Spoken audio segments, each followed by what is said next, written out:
মাছ ধরার পিঁপড়ের ডিমের বাসা, বুঝলো, সুন্দর সুন্দর বাসা করেছে পিঁপড়েতে, নড়ালে পরে বেরোবে। এই বাসাগুলো আম গাছের পাতা, তারপরে করেঞ্জা গাছের পাতা,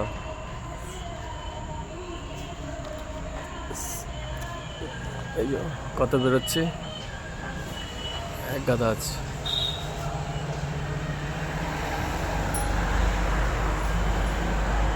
পিঁপড়েগুলো কামড়ায় ভালো, কিন্তু অতটা লাগে না।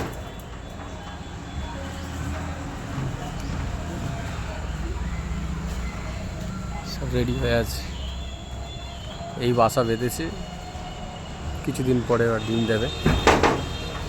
কত সুন্দর লাগছে দেখতে।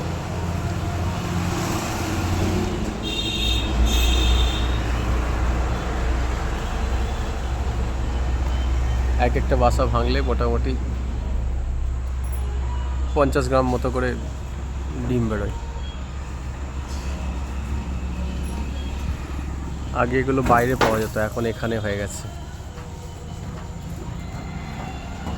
জঙ্গলের মধ্যে পাওয়া যেত, আগে জঙ্গল থেকে নিয়ে এসে কিনে মাছের দোকান থেকে কিনে আনতে হতো, আর এখন লোকালের মধ্যে খুঁজলেই গাছের মধ্যে ভালো করে তাকিয়ে দেখলে দেখতে পাওয়া যায়। মাছ ধরার জন্য পিঁপড়ের ডিমের যে বাসা হয়, সেই পিঁপড়ের ডিম।